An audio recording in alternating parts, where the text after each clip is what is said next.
புரட்சித் தலைவர் எம்ஜிஆர் அவர்களை பற்றி சத்யா ஸ்டுடியோ பத்மநாபன் அவர்கள் கூறியதை தற்பொழுது காண்போம். சொல்லுதல் யாருக்கும் எளிய, அறியவாம் சொல்லிய வண்ணம் செயல் என்றார் வள்ளுவ பெருந்தகை. அந்த பொய்யாமொழிக்கு ஏற்ப சமதர்மம், பொதுவுடைமை ஆகிய லட்சியங்களை மேடையிலே பேசுவது எளிது. கடை தேங்காயை எடுத்து வழிப்பிள்ளையாருக்கு உடைப்பது போல் யாருடைய சொத்தையோ எடுத்து சொக்கனுக்கும் ஏழை குப்பனுக்கும் பகிர்ந்தளிக்கும்படி மேடை புரட்சி செய்வது அதைவிட எளிது. ஆனால் தன்னுடைய நெற்றி வேர்வை நிலத்தில் விழ அயராது உழைத்த உழைப்பால் உருவான ஒரு நிறுவனத்தின் நிர்வாகத்தை அதன் தொழிலாளர்களுக்கே சமமாக பிரித்தளிப்பது என்பது எல்லோருக்கும் உரியதன்று. அது எங்கள் வாழ்க்கை பாதையின் ஒளிவிளக்காம் புரட்சித் தலைவரை போன்ற பொன்மனச் செம்மல்களுக்கே உரிய ஒன்று.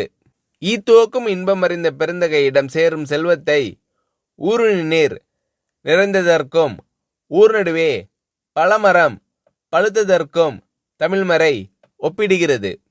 அந்த முப்பாலுக்கு ஏற்ப எங்கள் இதே தெய்வம் பெற்ற லட்சங்கள் எல்லாம் ஏழை எளியோரின் ஏழ்மையை தீர்க்கும் லட்சியத்திற்காகவே பயன்படுத்தப்பட்டன. திரை உலகிலேயே வற்றாத வழங்கும் காமதேனுங்களாக கருதப்படுபவை திரையரங்கங்கள்தாம். ஒருமுறை சென்னை நகரின் முக்கிய திரையரங்கம் ஒன்று விலைக்கு வருவதாக இந்த ஏழை பங்காளரிடம் தெரிவிக்கப்பட்ட போது அவர் கேட்ட முதல் கேள்வி, இந்த தியேட்டரை வாங்கினால் அதில் எத்தனை பேருக்கு வேலை கொடுக்க முடியும் என்பதுதான். பொதுவாக ஒரு நிறுவனத்தை வாங்கும்போது லாபம் வரும் என்றுதான் எல்லோரும் கேட்பார்கள். ஆனால் பள்ளியுரோம்பும் பண்படைத்த இந்த பாரி வள்ளலோ அதனால் தனக்கு என்ன பலன் என்று கேட்காமல் பயனடைவோர் பட்டியல் எவ்வளவு என்று கேட்டார். நட்டத்தில் நடைபெறும் ஒன்று என்று தெரிந்திருந்தும் பலருக்கு வேலைவாய்ப்பு அளிக்கக்கூடிய ஒன்று என்ற ஒரே காரணத்தால் தான் மகாலட்சுமிகளான மவுண்ட் ரோடு தியேட்டர்களை எல்லாம் விட்டுவிட்டு சத்யா படப்பிடிப்பு நிலையத்தை அவர் வாங்கினார்.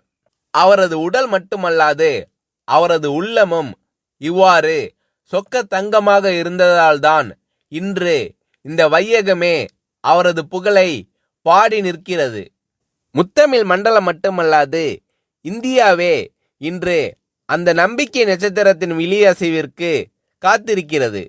இந்த ஈகை குணமும் கொடைத்தன்மையும் இன்று நேற்று வந்ததல்ல. சிலருக்கு தேர்தல் தேதி அறிவிக்கப்பட்டவுடனே நினைவுக்கு வருகின்ற கண் சிகிச்சை முகாம் போன்ற கண்கட்டி வித்தை அல்ல அது. இரத்தத்தின் இரத்தமான என் உடன்பிறப்பை என்று அவர் அழைப்பது அவரது உதட்டில் இருந்து வரும் சொல்லல்ல, அது அந்த வள்ளலின் இதயத்திலிருந்து வரும் இதய கீதம். ஒருமுறை விலை மதிக்க முடியாததும் எளிதில் கிடைக்க இயலாததுமான கேமரா ஒன்றை தொழிலாளி ஒருவர் கைத்தவறி கீழே போட்டு பழுதாக்கிவிட்டார். செய்வதறியாது திகைத்து போன நாங்கள் என்ன சொல்வாரோ என்ற அச்சத்துடன் ஒப்பனை அறையில் இருந்த புரட்சித் தலைவரிடம் தயங்கி விவரத்தை சொன்னோம். ஆனால் அந்த தனிப்பிறவியோ பல லட்சம் விலை மதிப்புடைய கேமரா பழுதடைந்து விட்டதே என்று பதறவில்லை, உடைத்தவர் மீது சீரவில்லை. அதற்கு மாறாக அந்த தொழிலாளியை அழைத்து உனக்கு அடி எதுவும் படவில்லையே என்று தாயன்போடு விசாரித்தார். பயப்படாதே, ரிப்பேர் செய்து கொள்ளலாம் என்று சிரித்த முகத்தோடு தட்டி கொடுத்து அனுப்பினார். பிறகு எங்களை நோக்கி, மதுரைக்கு வயதாகிவிட்டதல்லவா, அவரை கனமான கேமராவை தூக்க சொல்லலாமா, இனி யாராவது ஒரு இளைஞனை அவருக்கு உதவியாளராக அமர்த்துங்கள் என்றார். அச்சத்தோடு அந்த அறைக்குள் நுழைந்த நாங்கள் அச்சடித்த பதுமைகளாக அதிசயத்து நின்றோம்.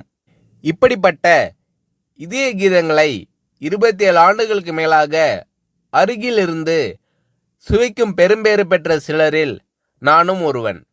ஈரோட்டு வெண்தாடி வேந்தரின் வீட்டில் கட்டி தயிர் உண்டு வளர்ந்த செல்ல பிள்ளையான நான் அவருடைய அரசியல் வாரிசான பேரறிஞர் அண்ணாவினால் பத்மநாபா என்று அழுத்தமாக அழைக்கப்பட்டு கரிமுட்டை லாரியில் உடன் சென்றும் உடை துவைத்தும் பணிவிடை செய்த தொண்டன்.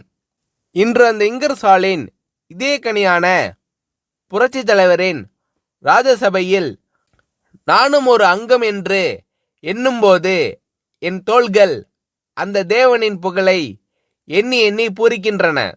இதழ்கள் என் தலைவனின் புகழ் பாடி பாடி துடிக்கின்றன. இமைகள் அந்த சான்றோனின் தரிசனம் கண்டு கண்டு கழிக்கின்றன. ஏனெனில் என் தலைவனின் அத்தாணி மண்டபத்திலே நித்தில குவியல்களுக்கு மதிப்பில்லை.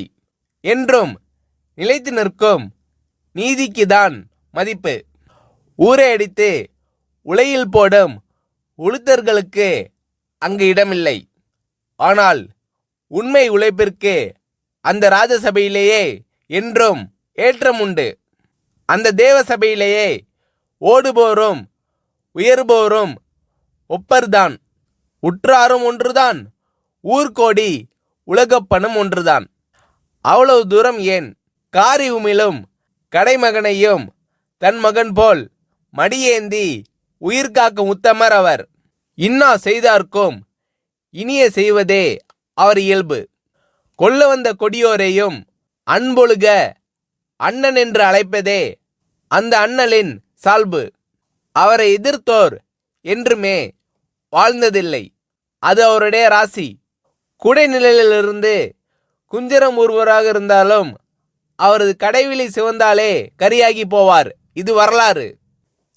ஆனால் ஆண்டவனை நம்பினோர் மட்டுமல்ல, இந்த ஆண்ட கையை நம்பினோரும் கைவிடப்பட்டதில்லை. அதற்கு அந்த ஆலமரத்தின் நிழலில் இளைப்பாரி கொண்டிருக்கும் நாங்களே இரத்த சாட்சிகள்.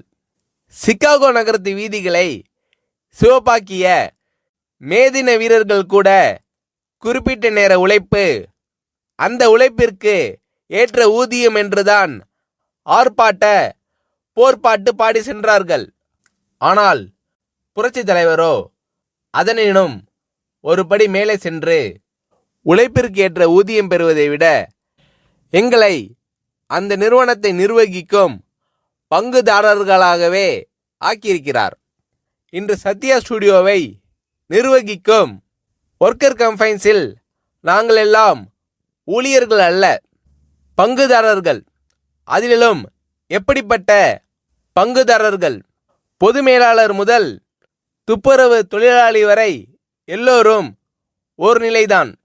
உயர்வு தாழ்வு அற்ற சம பங்குதாரர்கள்தான். இந்திய துணைக்கண்டத்திலேயே ஏன் உலகம் முழுவதிலும் தொழிலாளர்களை சம பங்கு நிர்வாகிகளாக இருந்து நடத்தும் ஒரே படப்பிடிப்பு நிறுவனம் சத்யா ஸ்டுடியோ ஒன்றுதான். காரணம், அது ஒரு சாதாரண மனிதருக்கு சொந்தமானதில்லை. அது ஒரு சரித்திர நாயகனுக்கு, புதியன செய்யும் புரட்சி தலைவனுக்கு சொந்தமானது. பகுத்துண்டு பல்லுயிர் ஓம்புவதை நூலோர் தொகுத்தோற்றுள் எல்லாம் தலை என்று கூறும் குரல் நெறி தெரிந்த ஒரு குமணனுடையது. அந்த குமணனுடைய காலடியில் நாங்கள் நிற்பதில் அந்த வள்ளலின் சுடரொளி எங்கள் வாழ்க்கையின் வழிகாட்டி ஆகிறது. நாங்களும் எங்கள் குடும்பத்தினரும் உண்ணும் போதும் உறங்கும் போதும் அந்த ஏந்தலை எங்கள் வாழ்க்கை பாதையின் ஒளிவிளக்காம் புரட்சி தலைவர் நீடூழி வாழ்க என்று நித்தம் நித்தம் வாழ்த்தி வணங்கி கொண்டிருக்கிறோம் என்று புரட்சி தலைவர் எம்ஜிஆர் அவர்களை பற்றி சத்யா ஸ்டுடியோ பத்மநாபன் அவர்கள் கூறுகிறார்.